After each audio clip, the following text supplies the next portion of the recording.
Welcome to Influential Sports, and today is another edition of Around the NFL. And I probably start doing this every other week instead of doing it every month. That way I'm able to get more content out.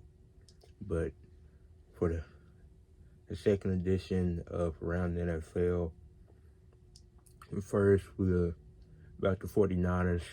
The San Francisco 49ers, they're the Super Bowl favorites. They're 11-3, easily the best team in the NFC with a great defense.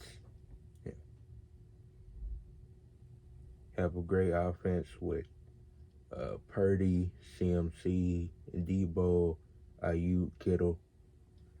So this team, they're Super Bowl favorites. They should get there, and they should win it. Next topic, sticking with the topic of the playoffs. This could be the most interesting NFL playoffs we've seen in a while. Even in the NFC, you got teams like the Rams, Seahawks that can get in and they can make things really interesting.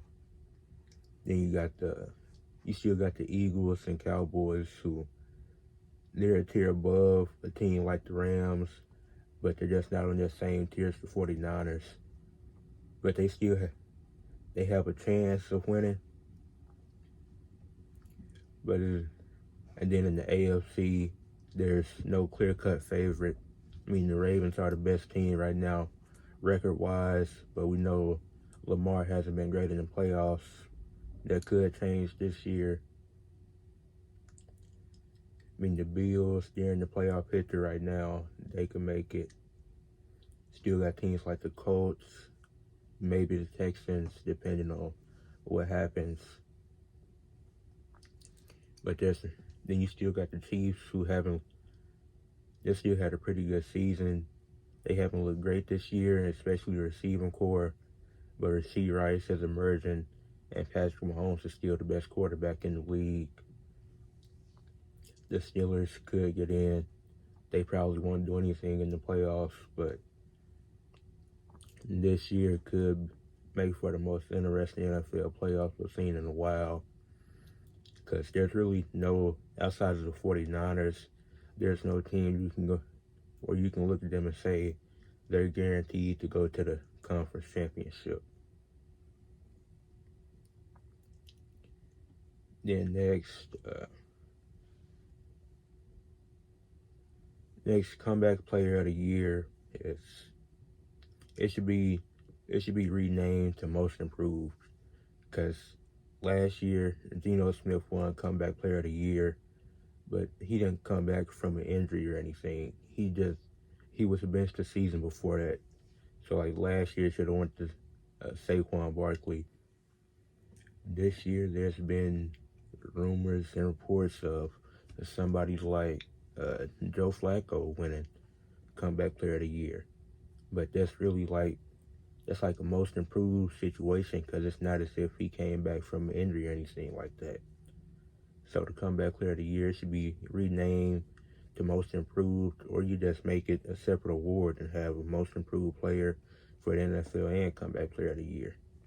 Because I feel like comeback player of the year should be given to somebody who has a great season of coming off of being previously injured that past year. Then the last topic for the day is the Chargers took too long to fire Brandon Staley. And it's a good thing they finally did, because he wasn't a great coach. Because you had the situation a few years ago where if the Chargers were to tie with the Raiders, they'd both go to the playoffs. But instead, he called a time. It was in overtime. He called a timeout with a few seconds left that led to the Raiders being able to kick a field goal to win the game. So then they don't make the playoffs that year because of that. Then when they do make the playoffs last year, they're up 28-0. And a lot of things goes into blowing a 28-0 lead, but coaching is part of that. And he was also part of that historical moment, blowing a 28-0 lead. Then this year just hasn't been good. I mean, Justin Herbert is playing. He had to play through an injury leading to him being out for the season. Which at the end of the day, all these players, they want to play. They want to be on the field for their teams. But these coaches, these teams, they had to let their players know that you're the franchise quarterback, so they need to be healthy. But Brandon Staley wasn't a great coach. Good thing the Chargers finally got rid of him, but they took a while to do it. Maybe they'll find the right coach next season. But that is it for this edition of Around the NFL. And please like, comment, and subscribe.